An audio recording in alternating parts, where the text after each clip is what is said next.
dadka Soomaaliyeed waa inay fahmaan marka lagu doodayo dawladnimada ha burburto in loo adeegayo dalal shisheeye oo Kenya kow ka tahay Kenya waxay doonaysaa oo Axmed Madoobe ku metela oo ay u soo dirsataa waxa weeye in dawladnimadu meesha ka baxdo si maxkamadda Hague dacwadda taala ee badda ay u weydo cid Soomaali ku metasho ugu dooda dawladda Soomaaliyeed markaana iyada loo xukmiyo waa qiirooday oo jidbooday oo jiriiro intay ugu jabtay aan joogi waayay markii aan dhageystay oo dhuuxay khudbadii uu baarlamaanka maanta u jeediyay madaxweynaha jamhuuriyadda federaalka Soomaaliya mudane Maxamed Cabdullaahi Farmaajo taas oo xambaarsanayd warbixin iyo garnaqsi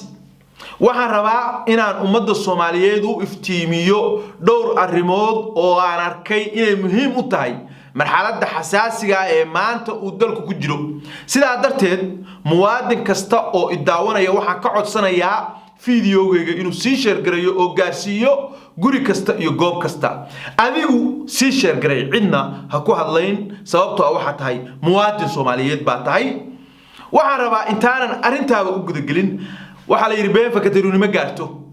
arin waxa weeye si khaldan loo fasirayo loo wadwado looga faa'iideysanayo oo Axmed Madoobe iyo qolyaha mucaaradka ah ee dawladnimada Soomaaliyeed raba maanta inay dumiyaan ay ku garnaqsanayaan inaan halka uga hadlo arintaas oo ah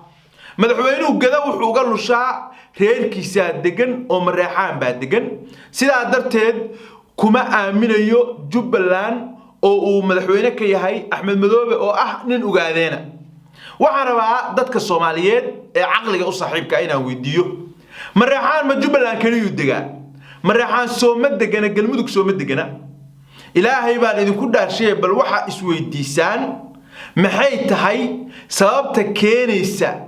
in mareexaan uu aamini waayo sida hadalka loo dhigayo ugaadeen oo ah niman ay wada dhasheen oo daarooda oo keentay inuu aamino habar gidir oo ah niman hawiye ah oo galmudug hogaamiya oo ay Soomaalinimo ka dhaxayso ma jirto sabab keeni karta laakiinse arinta taagan baa waxay tahay galmudug inuu yahay maamul goboleed Soomaaliyeed oo dadkii halka wada degan ay ku wada qanacsan yihiin oo Soomaali dhisatay oo midnimada iyo daraha Soomaaliyeed iyo dawladnimadeeda u taagan halka Jubbaland nidaamka hadda ka taliya oo dadku afduuban yahay uu yahay nidaam ay soo dhoobtay dawladda Kenya oo iyadu ay dadka soo dhigtay oo ay ku ilaashato oo maamulka uu horjoogaha Axmed Madoobe ka yahay ay danta qaranka Soomaaliyeed ka horeysiyaan danta Kenya ay u dhaga nugul yihiin oo u dhaga raariciyaan madaxda Kenya halka ay dhagaha ka fureystaan madaxda Soomaaliya kama hadlayo Farmaajo kaliya taariikhda dhigaysa hatta kuwii ka horeeyay haday Xasan Sheekh tahay iyo haday Sheekh Shariif tahayba marka waxa weeye waxa isdiidan oo gedo ku loolamaya waa dawladii Soomaaliyeed qarankii Soomaaliyeed oo dan Soomaaliyeed u lagdamaya oo u doodaya oo rabitaanka dadka ku shaqeynaya iyo kooxda kooban ee Kenya wadato ee dalka iyo dadka Soomaaliyeed halka ku nool dulsaarka ku ah hadii gedo ama Jubbaland ugaadeen iyo mareexaan ay isku hayaan maxay tahay sababta keentay janan inuu Axmed Madoobe ula socdo maxay tahay sababta keentay in Siyaad oo madaxweyne ku xigeen oo ah ninka la yiraahdo Axmed Madoobe uu isaga ula socdo soo niman mareexaan ma aha maxaa ka reebay tolkood taasi waxay ku cadeynaysaa in meesha waxa isku haya ay sanahayn laba qabiil oo Soomaaliyeed ay tahay laba fikradood oo kala duwan oo midna Kenya dhabarka ku hayso oo dan Kenya u adeegayso midna ay tahay mid qaran Soomaaliyeed u adeegaysa oo dawlad Soomaaliyeed ay riixayso dhabarka ku hayso hadalkii maanta Axmed Madoobe waxa kamid ahaa inuu dalbaday in ciidanka qaranka Soomaaliyeed laga saaro Garbaharey oo la geeyo booliis amisom oo Kenya ay leedahay ilaahay baan idinku dhaarshay ninka weyni wuxuu noola hor imanaya ciidankii qaranka Soomaaliyeed ee SNL oran jiray Somali National Army ma aaminsani kuma kalsooni shaqaalahan meesha geynayo amaankooda ma damaanad qaadi karayaan laakiin waxaan ku kalsoonahay kuwa hadda aniga Kismaayo ugu ilaaliya oo ah KDF Kenya Defence Force ninka noocaasa baadan Soomaaliyeed iyo doorashadeed laga sugayaa oo dad Soomaaliyeed oo badan ay dhageysanayaan waxaan rabaa inaan iraahdo gedo arinteedu ma aha ogaadeeniyo mareexaan ma aha waxa weeye waa Kenya iyo Soomaaliya isku haysatayaan lagu kalsoomin cidii Axmed Madoobe iyo dadka la maca raacaysa ha ogaato cid Kenya u shaqeynaysa inay tahay cidii dawladda federaalka ee maanta Farmaajo hogaaminayana raacadana inay tahay cid midnimada Soomaaliyeed iyo qarannimada Soomaaliyeed u adeegaysa inay tahay intaasaan uga baxayaa Farmaajo hadduu mareexaan wuxuu doonayo oo mareexaan uu ku dhagan yahay mareexaan galmudug bawaadigan isagoo ku doodaya oo ka jaraya oo ka eriyaya oo leh maxaa ku iraahdaayay galmudug wax la yeelan mayaan baa la arki lahaa marka Soomaaliyeey yaan la idin waalin fikradaha loo soo diibay danaystayaasha u adeegaya dalalka shisheeye ha ku sirminina madaxweynuhu maanta waa hadlay waxa uu ka hadlay arrimo muhiim ah waxa uu inoo sheegay iyadoo ah itus oo itaabsi inuu tanaasulay oo uu Axmed Madoobe iyo Dani meel kasta ay ku dhageen uu u gooyo isagu uga haray ilaa ay gaarsiiyeen in Saciid Cabdullaahi Dani markii Muqdisho la tagay uu wixii lagu heshiiyay isagu soo qortay oo madaxweynuhu kaliya uu weydiiyay ma isku raacsantii waxa Dani soo marmaluuqay baarlamaanka ma geeya ay dhaheen ha laba arrimood uu soo jeediyay oo ah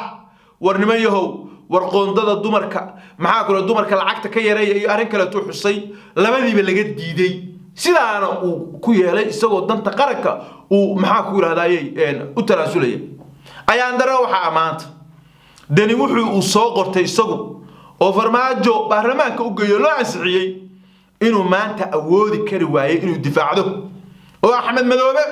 oo meelo baas telefoon looga soo dirayo oo danta Kenya u adeegaya uu oran waayo war Axmedow wari joog wari ninkani tanaasul wari intee kaxayn ka rakaxaynay war bisada hadaa guri ku soo xirato oo la dhacdo mar labaadka markay albaabay ka baxdo weeyda adeeg ku soo jeesanaysa war Farmaajo war maanta qarannimadii bay taagan tahay midnimadii bay taagan tahay dastuurkii bay taagan tahay dalkay taagan tahay dawladnimadii taagan tahay maanta Farmaajo meelaynu u sii riixno ma la Axmedow jooji wixii Kenya u qaadi kartay u qaaday waxa uu la iman kartay miiska ula timi intaas Dani awoodi waay reer Puntland baa jawaab laga sugayaa haddii Dani inta garashadiisu siin weyday inuu dhaho Axmed war waxaan soo qortay oo Farmaajo shalay iyo madaxda kale iga yeeleen oo la igu tanaasulay maanta Axmed oo dumin maysid adoo dankiin wada intaas baa Dani awoodi kari waayay Axmed Madoobe hadaladiisa waxa kamid ahaa qoliyaha mucaaradka hadaladooda kamid ah inuu dalku burburayo in dawladnimadu dunayso 8 February hadii la gaaro anu waxaan ahay musharax madaxweynaha ahay wala socotaan Farmaajo difaaci maayo kursigiisa doonaya laakiin kursiga waxaan rabaa inaan uga wadeego hadii Ilaahay ii calfo doorasho ma doonayo fowdo iyo qalalaase iyo xabad inaan wadanka mana hayo waxa weeye xabadna Soomaali kuma kala adka iskuma maamuli karto waxa ayna dhaxalsiisayna waa marxa aynu maanta fadhno oo ah burbur dad kala yaacay oo ilaa ay hadda sidii la isugu keeni lahaa ay adag tahay ma doonayno in 30 sano 20 sano ugu dambeeyay ilaa carto wixii ka soo bilaamay la yabyabay dawladnimada in maanta si fudud ay ku burburto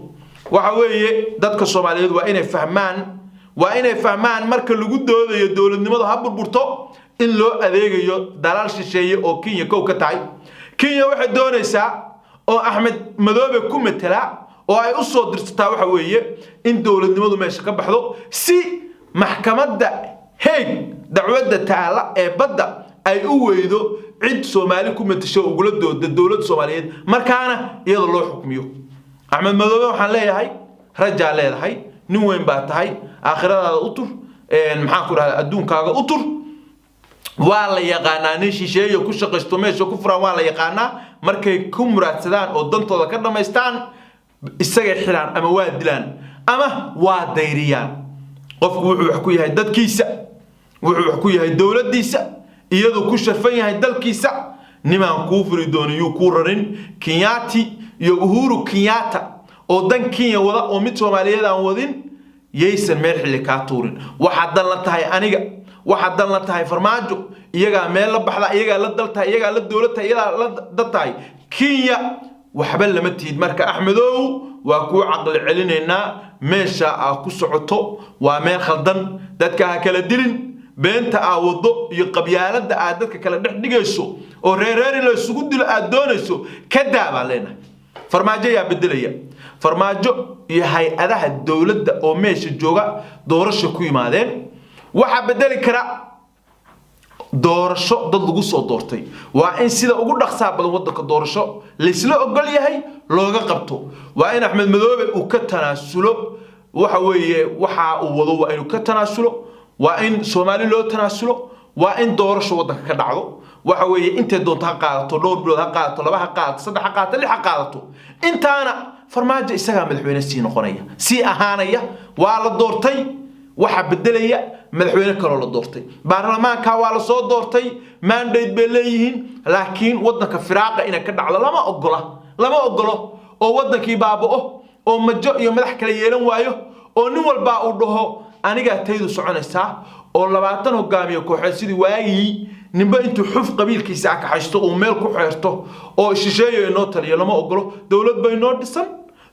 inoo dhisan hal bil qaday waxa la yirmaan kuma dari weydo dawlad baa inoo dhisan waa inoo dhisnaanaysa kaliya shakhsiyaadka la bedelaya hadii iyagu sii joogi lahaayeen iyo hadii cid kale keesa lahaaba doorasho taas ku xiran tahay diyaar baanu nahay musharax baanu ahay waa ka qayb qaadan doonaa foodo aanu kuma jiro uma socdo musharax ma ihi kuma tartamayo wadankaana in loo burburiyo dantayda gaarka ah hadii rag ila mid aniga siisay aniga damiirkaygu taa isiin maayo Axmed Madoobe waxaan leeyahay oo ummadda Soomaaliyeed leeyahay 16 xildhibaan oo gada yaalo oo la isku haysto oo mareexaanka u badan hadii Kismaayo lagu doorto dhowr iyo 10 mareexaanka mar walba Soomaali waa la og yahay qabiil bay ku codaysaa mar walba ama Kismaayo lagu soo doorto ama Garbahaar lagu soo doortay inta nin mareexaan oo madaxweynaha taagan yahay ila ma aha inay kala dooranayaan haday dhacdana waa adag tahay intooda badan halkaas ay mari doonaan marka masiirka dalka iyo dadka iyo doorashadeeda yaan maxaa ku raada laga yeelin Axmed Madoobe inuu madax furasho ugu haysto dhowrka xildhibaan oo Garbahaar yaala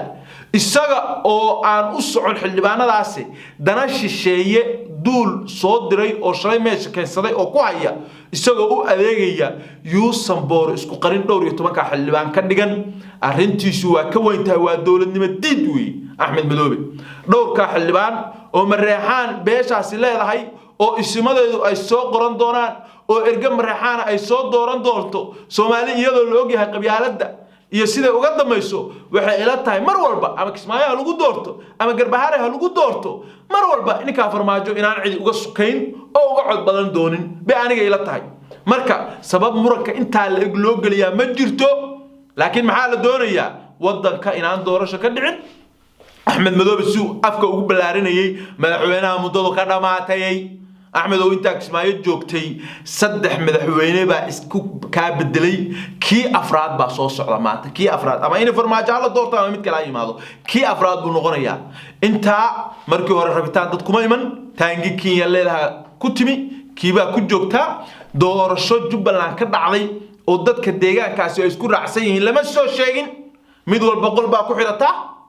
sanduuq baa dhigata Kenya kugu taageerta haddii dawladda Soomaaliyeed maalin walba Sheekh Shariif waa ku diiday Xasan Sheekh waa ku diiday farmaajo waa ku diiday Kenya mar walba sida ay dhabarka kugu sidato beesha caalamka aqoonsi ka keenta dariiq ku furta ilaa dawladda Soomaaliyeed maalin walba lagu tanaasulo oo la dhaho warintii wadanku burburi lahaa Jubbaland baabi'i lahayd ninka ha loo tanaasulo marka maanta wardanta u tanaasul dalka iyo dadka u tanaasul baan ku leenahay u tanaasulo Ilaahay ka baq maanta hadii Soomaali wax ka burburaan adaa ka burburiyay Siciid Danina waxaan leeyahay wixii aan shalay soo qoratay oo markaa oo madaxweynuhu maanta baarlamaanka ka sheegay ina maanta Dani Axmed Madoobe ka difaacan weyda doqoniina ku tahay hadii Axmed Madoobe uu noqday nin shisheeye kalkaala dawladnimadii Soomaaliyeed duulaan ku ah Dani waxa kula gudboon maanta inaad dadka Soomaaliyeed u heeliso doorashada ka qayb gasho ba kula gudboon tobanka Axmed Madoobe Kismaayo u yaala meeshu raba la aado saasa aniga qaba hal isu yimaado Soomaalinimo wax lagu doono waa ninkii shiina culeeyaha oo leh burbur ma rabno dawlad la'aan ma rabno dawlad baan rabnaa dawladda maanta joogta doorasho ku timid doorasho lagu bedelaa cidii foodo wada foodo waa ogtiin war hooy ka jooga leenahay ka aakhiradiina uma fiicna adduunkeena uma fiicna foodo ma aqbali karno wassalaamu calaykum waraxmatullaahi wabarakaatuh